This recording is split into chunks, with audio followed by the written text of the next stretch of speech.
E aí eu te pergunto, no momento em que uma ex-autoridade tão importante, né, ali do núcleo central das Forças Armadas durante o governo Jair Bolsonaro, reafirma o que disse em depoimento à Polícia Federal durante esse depoimento à primeira turma do STF. De que modo isso agrava a acusação contra o ex-presidente Jair Bolsonaro por tentativa de golpe, na sua visão? Lembrando que o depoimento do ex-comandante do Exército, Freire Gomes, não seguiu de forma estrita, né, de forma ali coadunada com o que ele falou à Polícia Federal. E as versões, né, os pontos que o ex-comandante da Aeronáutica destaca também não coincidem com o depoimento de Freire Gomes. Sua avaliação sobre tudo isso e sobre como é que o STF vai lidar, né, com essas versões diferentes em relação à trama golpista. Ítalo, obrigado pela pergunta. Em agradecimento ao convite, eu gostaria de trazer alguns pontos rápidos sobre o depoimento do ex-comandante da Aeronáutica, que eu ainda não tive oportunidade, nem quis divulgar em outro lugar. Em agradecimento ao convite, vou problematizar aqui rapidamente. Ítalo, a primeira questão é que ele, de fato, confirma que existiram reuniões ali que foram apresentadas minutas que previam GLO, estágio de sítio, estágio de defesa, etc. Isso já vai na linha do que ele tinha dito anteriormente para a Polícia Federal e do que disse o depoimento do Freire Gomes, né? Apesar de que o Freire Gomes disse, na interpretação dele, pessoal, que se tratavam de estudos, etc., o que difere agora do depoimento do ex-comandante da Aeronáutica. Mas o que me impressiona nesse primeiro ponto é que eu gostaria de saber assim, o que o ex-comandante da Aeronáutica fez com essa informação, porque nós sabemos que o ex-comandante do Exército, Freire Gomes, também não vamos dizer assim, não procurou as autoridades competentes, e aí tem gente na comunidade jurídica que defende até a inclusão do ex-comandante do Exército como um investigado, e agora, tendo a ciência final, vamos dizer assim, porque ele já tinha dado esse depoimento na Polícia Federal, e agora ele reproduz durante a fase de instrução processual penal, eu gostaria de entender o que o ex-comandante da Aeronáutica fez diante de tudo isso que ele estava vendo. Nós não sabemos ainda. O segundo ponto, Ítalo, é sobre o Braga Neto. O ex-comandante da Aeronáutica disse, em resposta ao Procurador-Geral da República, de que ele sofria ataques nas redes sociais, de que ele passou a sofrer ataques nas redes sociais em função de não ter concordado ali com essa ruptura democrática. O que me causa espécie, Ítalo, é de que ele diz expressamente para o Paulo Gonet, quando ele foi perguntado, de que o responsável por esses ataques era o general Braga Neto. E diz que o jornalista Paulo Figueiredo foi utilizado como, vamos dizer assim, um longa-manos do Braga Neto para poder fazer esse ataque. Só que o que me causa espécie é de como o ex-comandante da Aeronáutica tinha essa informação à época dos fatos.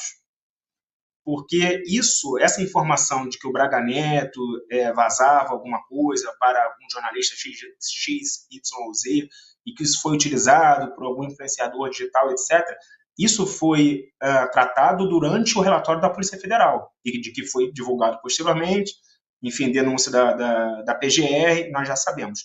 Mas eu fiquei com a impressão de que ele não teria como saber essas informações na época dos fatos, e ele não apresentou como ele tinha ciência de que esses ataques partiam do general Braga Neto. Enfim, é uma questão que a gente tem que ter, também teria que ser aprofundada. Um terceiro ponto muito rápido aqui, Ítalo, é o Toffoli.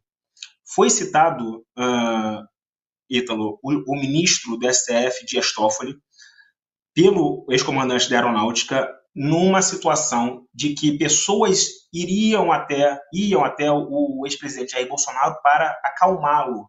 Isso foi ali no final de 2022. E aí o ex-comandante da Aeronáutica cita que estavam ali nessas reuniões o Augusto Aras, o ex-PGR, e até o ministro do STF, Dias Toffoli.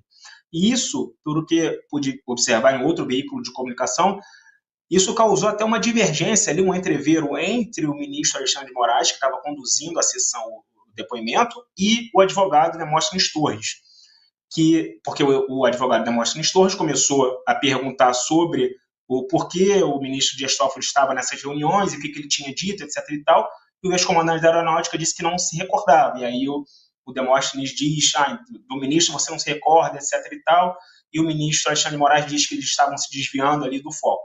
Isso é uma situação também que nós não abordamos, a mídia não aborda, assim, a grande mídia ainda não abordou isso. Isso tem que ser esclarecido. O que o ministro Dias Toffoli dizia para o ex-presidente Jair Bolsonaro. E a quarta situação é a situação do general Paulo Sérgio Nogueira. Que vou precisar te interromper bem rapidinho. Antes de você concluir esse quarto ponto, perdão, é porque eu preciso me despedir agora da TV O Povo. Muito obrigado para quem acompanhou o nosso Povo News, primeira edição pela TV O Povo, canal 48.2. Amanhã, sexta-feira, a gente está de volta a partir das 8 horas. Muito obrigado pela sua companhia. Enio Viterbo, agora sim você pode continuamos ao vivo aqui pelo YouTube e demais redes sociais do Grupo Povo, explicando aí o quarto ponto da sua análise. Agradeço, são só 5. O quarto é a situação do Paulo Sérgio Nogueira. Ítalo, o Paulo Sérgio Nogueira foi colocado pela Polícia Federal como um integrante de um núcleo radical que buscava ali incentivar o ex-presidente Jair Bolsonaro a fazer uma ruptura democrática. O problema dessa afirmação é que isso contradiz o depoimento do Cid. Porque o Cid, em depoimento durante o processo de delação, etc., ele coloca o Paulo Sérgio Nogueira como uma pessoa que tentava evitar, e ele, se não me engano, ele coloca essa expressão, evitar que o ex-presidente Jair Messias Bolsonaro fizesse uma doideira, alguma coisa nesse sentido. E o depoimento do ex-comandante da Aeronáutica diz, em determinado momento, de que ele, o ex-comandante da Aeronáutica, o ex-comandante do Exército e o general Paulo Sérgio Nogueira estavam, vamos dizer assim, em um primeiro momento, estavam alinhados em se sentir incomodados com o que estava acontecendo. E aí isso causa ali já uma discrepância entre o relatório da Polícia Federal e a denúncia com o depoimento do ex-comandante da Aeronáutica. E aí o ex-comandante diz, posteriormente, que o Paulo Sérgio apresenta uma minuta para ele, para o ex-comandante do Exército, que ele não quis tomar conhecimento daquilo, mas nós temos essa divergência. Qual era a real situação do Paulo Sérgio Nogueira? Ou o Cid está certo, e o ex-comandante estão corretos, ou tem alguma coisa de equivocada, enfim, alguém dali da Polícia Federal não soube interpretar bem o que os testemunhos estavam colocando. E, por último, Ítalo, é a situação do Augusto Torres, do ex-ministro da Justiça, se não me engano. Durante o depoimento da Polícia Federal, para a Polícia Federal, o ex-comandante da Aeronáutica disse que o Augusto Torres estava presente em reuniões que eram discutidas essas minutas, etc. e tal. Agora, nesse depoimento, o ex-comandante diz que primeiro ele começa a dizer assim, que ele quer fazer uma retificação e ele quer colocar que ele não se recorda se de fato Augusto Torres estava nessas reuniões. Então, eu notei que é uma situação bem peculiar, porque quando o general Freire Gomes se contradisse no depoimento dele, prestado durante a instrução processual penal, e o depoimento prestado na Polícia Federal, o ministro Alexandre de Moraes foi bem incisivo e disse que ou ele estava mentindo na Polícia Federal ou ele estava mentindo para o ministro Alexandre de Moraes. Então ele colocou, vamos dizer assim, colocou a faca no pescoço do general Freire Gomes nessa situação de contradição. Mas agora eu notei que existiu ali um vácuo, existiu, vamos dizer assim, uma permissão muito grande nessa situação do Augusto Torres. Então, ele estava presente ou ele não estava presente nessas reuniões? Qual que é a versão correta? Eu não vou dizer, Ítalo, obviamente, de que o ex-comandante mentiu em um lugar ou mentiu em outro, porque ele pode ter se equivocado. Enfim, existe isso, as pessoas se equivocam. Então, a gente também teria que aprofundar essa questão. O Augusto Torres estava presente ou ele não estava presente? Isso é uma situação que a defesa vai poder abordar e se aproveitar aí desse testemunho do ex-comandante da Aeronáutica. Ítalo, é isso que eu tenho para colocar. Muito obrigado pela pergunta, muito obrigado pelo convite e fico à sua disposição. Agradeço o Enio Viterbo, destacando contradições que são importantes, sim, não podem ser